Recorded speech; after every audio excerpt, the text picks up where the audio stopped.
Hello, my name is Donnie McNichol of Team Animation. I'd like to talk to you about project sponsorship. In particular, what are some of the challenges, what are some of the key leadership aspects of being a project sponsor, and some of the insights around being a project sponsor. We've got here some sometimes useful to start with some references. They've got the PMI Pulse of the Profession report from 2015, and it just identifies the positive impact that a competent and engaged sponsor can have on the impact and success of a project. There's also a Standage Group report that shows the impact of a highly skilled executive sponsor on the success of a project. So quite marked. So when you look at it from terms of successful projects, most of them, 60% for highly skilled and 27% for poorly skilled. So it just identifies the key difference that a highly skilled and engaged and supportive sponsor can have. So the research is out there, and it has appeared in various things from the Cabinet Office in the UK and various places about the importance of sponsorship. So I've now clicked on the secrets of being a good executive sponsor, only the 50. Now this is certainly one of the points where you may want to stop the video and have a good look at this slide in detail or expand it out. Not suggesting for a minute, but those are 50 secrets to being a good executive sponsor that were identified by the Standage Group, which is quite an incredible list. And it certainly scares some of the organisations when we're doing work with their sponsors. If they're possibly not taking it very seriously, this may be overwhelming, but at least shows them saying, actually, the role is very critical and important. These are the kinds of things, some secrets, so people that can help with organisations to take it far more seriously about the importance of sponsorship. And there's a good quote there about the importance of it to it. So again, there's lots of research there about the importance of project sponsorship. So what are some of the challenges of being a sponsor? Well, there's many of them. Being comfortable in leading a program in an ever increasingly volatile, uncertain, complex, sort of VUCA context that you may have said. As projects get that, the role of the sponsor becomes ever more important, of being the beacon and clarity and trying to sort out at the most strategic level how the project fits in. Helping to translate the political into the reality with the project leader. So there may be a political demand and need for something to happen. The sponsor needs to help to shape it. So there are a whole series of other challenges there. You know, that accept the fact that success is subjective. So they've got to work with a whole range of people to make sure that the project properly captures what success is, and therefore is either expectations are set that you're not going to achieve that, or that work can be done to ensure that that success criteria are met. So what are some of the kind of important leadership aspects of being a sponsor? You may hear the term as well, SRO, which is Senior Responsible Owner. It's a term used in the UK government. So I may use the two terms, sponsor and SRO. So we were at the pleasure of contributing to one of the chapters in the guide there on helping sponsors to apply and use MSP, Managing Successful Programs, effectively.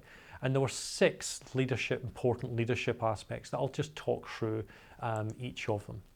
So the first one is you've got to understand yourself. So to be an effective leader, you firstly need to understand yourself and the impact you have on others, the way you communicate and prefer to engage with people, the way you make decisions, and how this may work with or clash with peers, team members, or stakeholder styles. In particular, the role that you have with the project or program leader that you're working with. Empowerment and delegations. You've got to be clear in what your role is and what you're accountable for, and that responsibility is effectively delegated to team members, ensuring that they're sufficiently empowered and supported. If you've got a project leader below you, you may want to delegate as much responsibility as possible to them, but you always need to remember you need to also provide them with authority to therefore make decisions to allow them to execute on those responsibilities. Be visible and supportive. The level of support by the SRO or sponsor is often cited as one of the key reasons for programs or projects failure. Therefore, you need to agree explicitly with the team what support they require from you and when, being realistic about your existing commitments. We often hear of sponsors who have got a dozen projects that they are the sponsor for and only a few hours a month in which to allocate between a dozen projects. Of course they cannot provide the support necessary therefore on possibly any of the projects. So you've got to think very seriously, am I going to be visible and supportive? Am I the right person to be there? You need to adapt your approach to the type of program or project, the contents within which the program project's been delivered, the type of people in the leadership team and the culture of the organization. You may have to adapt your style.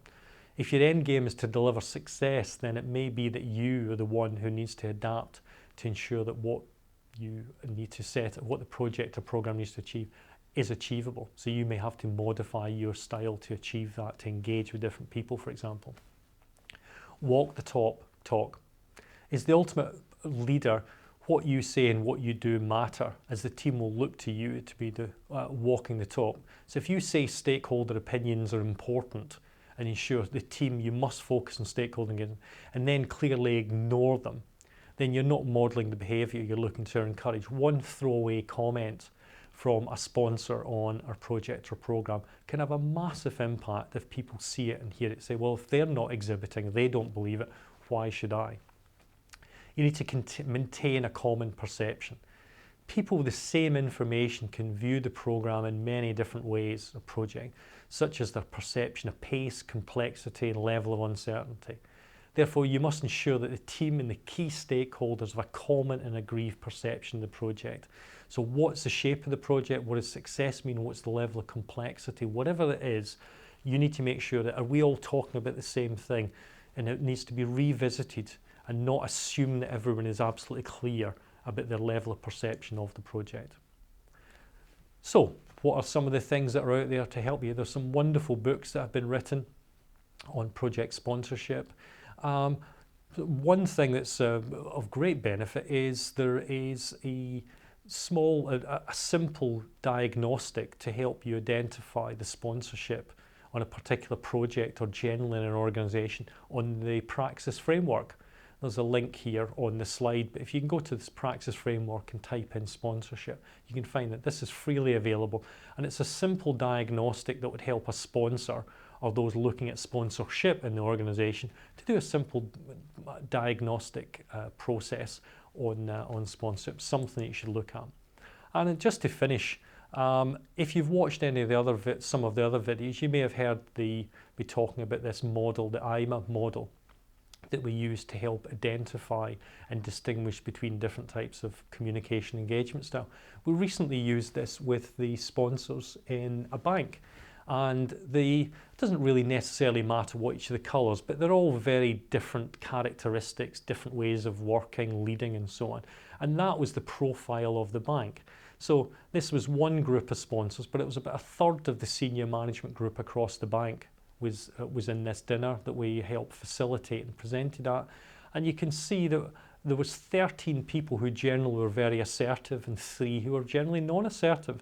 Now that set a very particular tone for the way that sponsors were and the way that projects were delivered within the organisation. So we use tools like this to give people an insight about sponsorship across the organisation, what the culture of the organisation is, and also give sponsors individually an insight about what their particular style is and how they might want to modify and adjust it.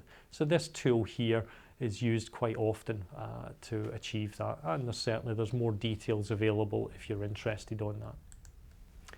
Okay, well, thank you very much for watching the video. I hope you got some value from it. Thank you very much.